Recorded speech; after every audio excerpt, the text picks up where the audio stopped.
Hello friends, मेरा नाम है गौरव और मैंने अभी हाल ही में जो यूपीएससी 2020 का रिजल्ट आया है उसमें मैंने 13वां स्थान हासिल किया है। उससे पहले जो आरएस 2018 का रिजल्ट आया था उसमें मैंने 12वां स्थान हासिल किया था।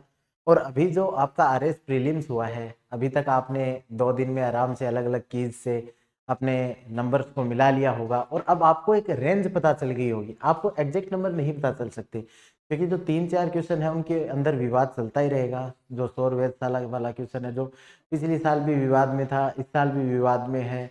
जो पाली लिंगानुपात वाला क्वेश्चन है वो भी इस साल भी विवाद में है। तो मतलब वैसे क्वेश्चन कुछ विवाद में रहेंगे। और मतलब कि अब आरपीएससी की जब ओरिजिनल आंसर की आएगी उसके बाद आपकी एक रेंज पता चल सकती है कि सर मेरे 70 से 75 के बीच में बन रहे हैं या 85 के बीच में। तो जो एक दो नंबर है या एक दो क्वेश्चन है वो ऊपर नीचे किसी भी सिचुएशन में हो सकते हैं।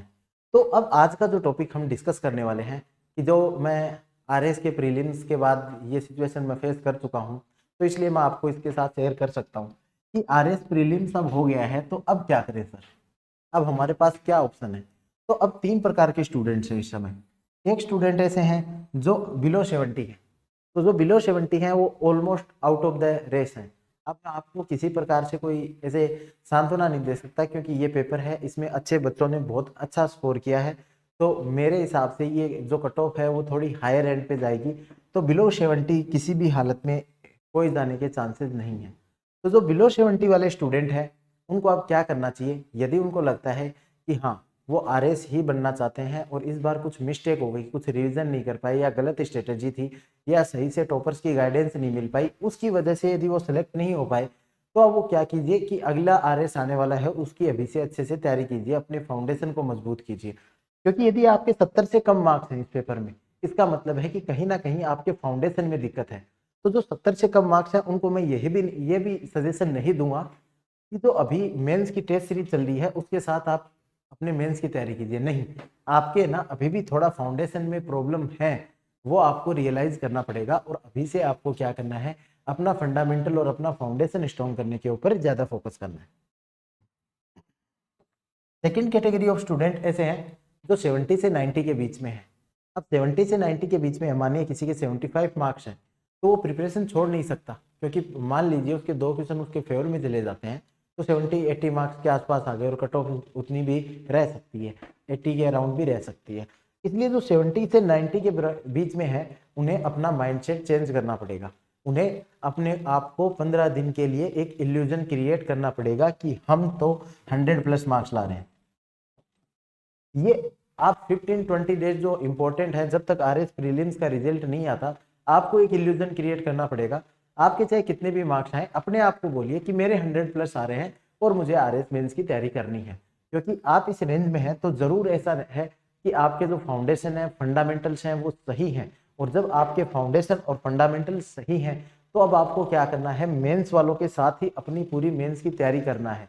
चाहे रिजल्ट कैसा भी रहे, आप फेल हो या पास हो, आपको इस साल मेंस के साथ, जब ये मेंस होने की संभावना है जनवरी फरवरी में, तब तक आपको भी अपनी मेंस की तैयारी पूरी करनी है। लेकिन आप 15 से 20 दिन तक किसी फेसबुक पे जाके किसी क्वेश्चन के ऊपर विवाद मत कीजिए।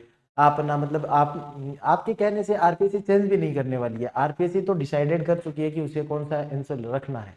तो आप इन विवादों में मत कीजिए, अपने आप को एक इल्यूजन के उसमें ले जाइए दायरे में और आप ना पढ़ना स्टार्ट कीजिए उनकी तरह। अब जो तीसरी कैटेगरी है 90+, तो मेरे हिसाब से जो कट ऑफ है वो 85 से 90 के बीच में रहेगी। तो जो 90+ है मैं उनको सेफ मानता हूं और जो 90+ है उनको तो अब जुट जाना चाहिए क्योंकि आपकी फाइट किन से होने वाली है, आपकी फाइट उन्हीं से होने वाली है जो सारे 90+ है।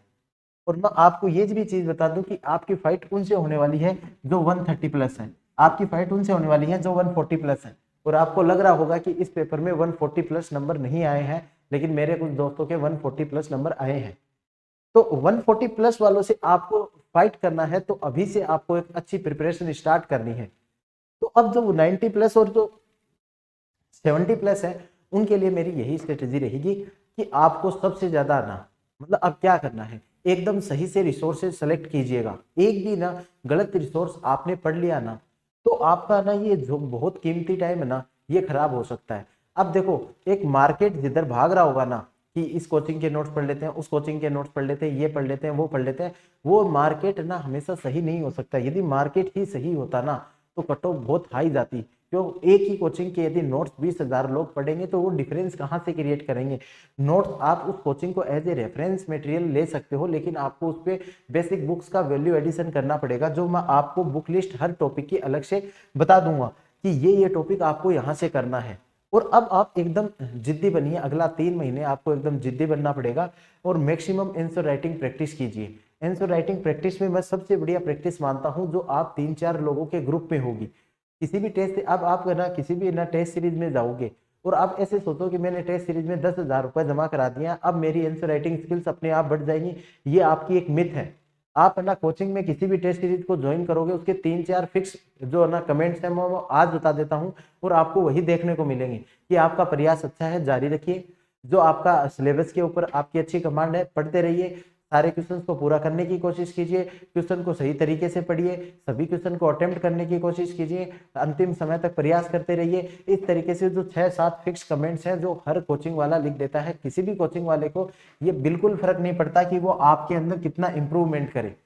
तो इसलिए मेरी यही एडवाइस है कि आप अपना एक 4-5 लोगों का ग्रुप बनाइए जिनके अच्छे पॉजिटिव मार्क्स आ रहे हैं, उनमें से जो नेगेटिव लोग हैं उनको बाहर कीजिए, पॉजिटिव लोगों को अपने पास रखिए और डेली ऐसे डिसाइड कर लीजिए कि हम 10 क्वेश्चन लिखने वाले हैं, 3 क्वेश्चन 2 मार्क्स लिख देंगे, 3 क्वेश्चन जो 5 मार्कर लिख देंगे, 3 क्वेश्चन 10 मार्कर लिख देंगे। और अपना एक अलग से टाइम टेबल बना लीजिए कि इस टाइम टेबल को हम फॉलो करते जाएंगे और है ना, मतलब कि इस टाइम टेबल को यदि मैंने फॉलो किया तो इतने दिनों के अंदर मेरा सिलेबस होगा, हर दिन मैं 3-3 ये क्वेश्चन लिखूंगा, एक दूसरे को मतलब कि बताइए। अब आपका फ्रेंड आपकी गलती आपके मुंह पे बता पाएगा कि आपने ये गलती की है, आप अगले दिन उसको सुधार पाओगे।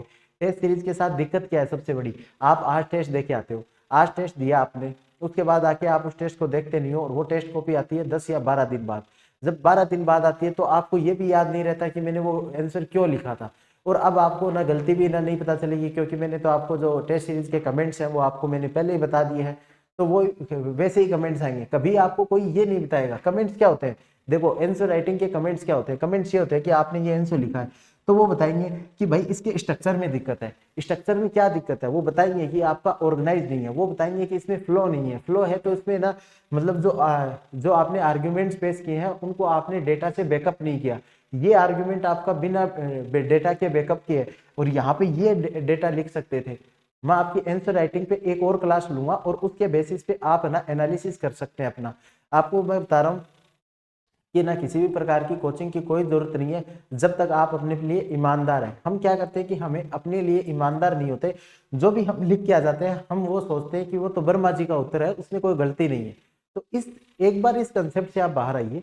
आप एकदम, जो आपने जॉन रॉल्स का कंसेप्ट सुना होगा अज्ञान के पर्दे पे, आप अज्ञान के पर्दे पे चले जाइए कि ये जो क्वेश्चन लिखा है ये किसी अननोन ने लिखा है, मैं एक एग्जामिनर हूं, मैं अब चेक करूंगा कि इसके स्ट्रक्चर में कोई दिक्कत है, इसके कंटेंट में कोई दिक्कत है, इसके फ्लो में कोई दिक्कत है, या इसमें ना कंसेप्चुअल एनालिटिकल जो स्किल्स हैं वो कमजोर है, या इसको फैक्चुअल बैकअप किया गया है वो कमजोर है, इनोवेशन किया गया है या नहीं किया गया, सही शब्दों में लिखा गया है, जो क्वेश्चन का मर्म है उसको बताया गया है या नहीं गया, या दूसरे स्टूडेंट इसमें क्या अपडेट कर सकते हैं। इस तरीके से आप एनालिसिस कीजिए और एनालिसिस आपका एक अच्छा दोस्त कर सकता है। आप बताइए, एक मैं इंडिविजुअल हूं, मैं आपकी कॉपी चेक करूंगा तो मैं आपसे किसी भी प्रकार का लगाव कनेक्ट नहीं कर रहा, तो मैं आपकी कॉपी में उतने अच्छे कमेंट्स नहीं कर पाऊंगा।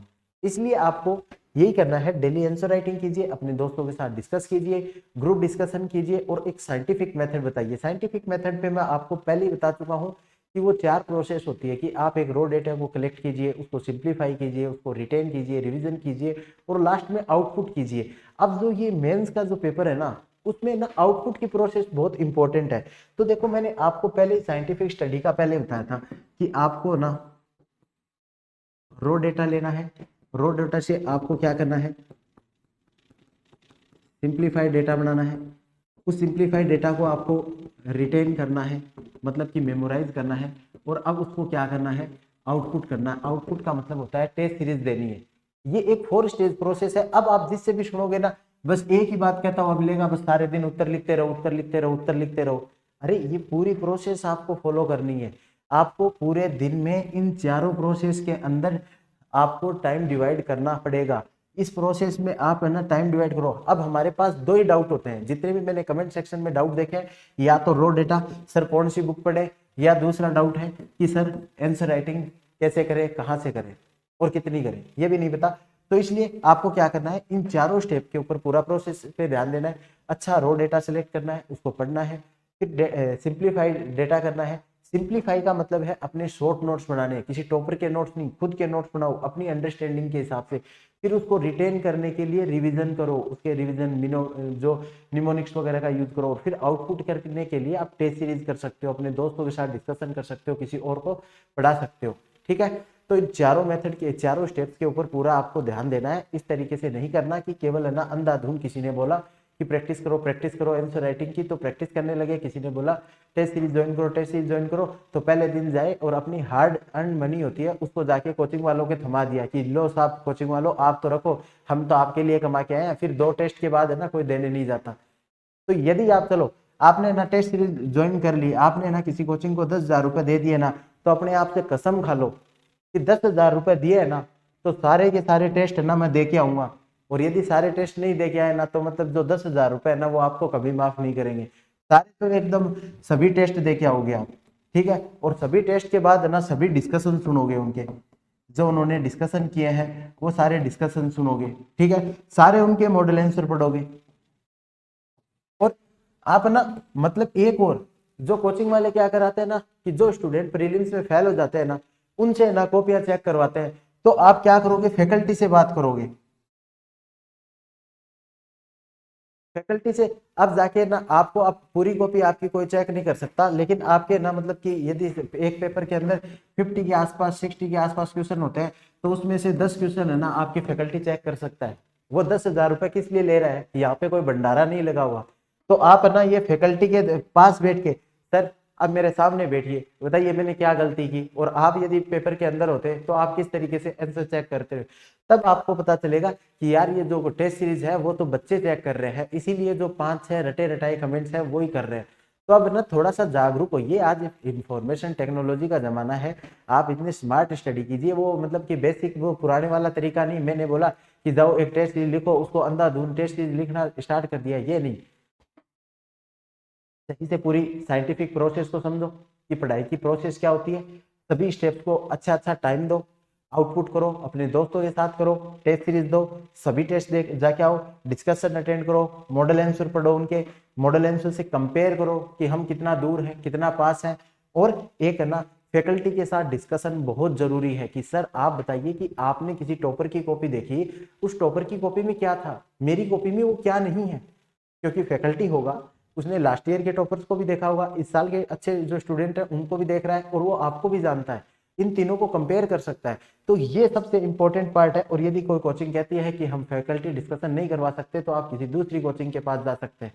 ठीक है, भीड़ में नहीं भागना, खुद की एक आइडेंटिटी बनानी है और खुद को सेलेक्ट कराना है, और एक बहुत अच्छी रैंक के साथ सेलेक्ट कराना है। मुझे बहुत ज़्यादा खुशी होगी कि जो मेरी यूट्यूब फैमिली है वहाँ से अच्छी अच्छी रैंक आती है, तो मुझे बहुत ज़्यादा अच्छा लगेगा। आप सभी को ऑल द बेस्ट, आने वाले जो एग्ज़ाम है उनके लिए मेरी तरफ से शुभकामनाएं। जय हिंद, जय भारत।